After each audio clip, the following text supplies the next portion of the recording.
My delegation is of the opinion that only negotiation with the Algerians will solve the problem.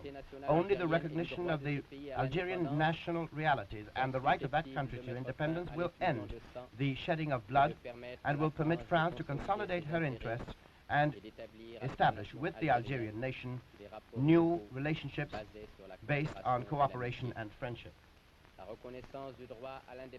The recognition of the right of the Algerian people to independence is in the interest of France herself and would be quite in keeping with her traditional and liberal traditions.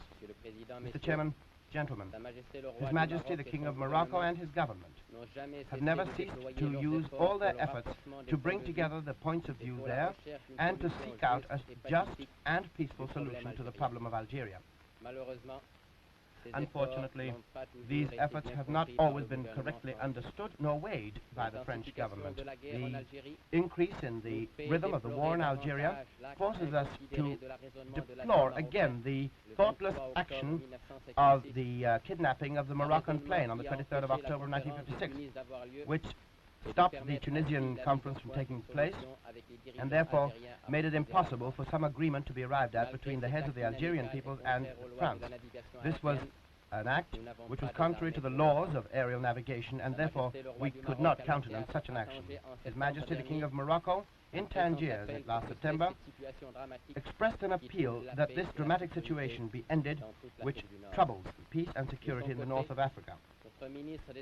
Then, too, our Minister of Foreign Affairs, in the course of the conversations held with the French spokesman, and in a press conference in New Delhi on the 24th of August of 1957, proposed the opening of negotiations so as to avoid this painful debate in the United Nations.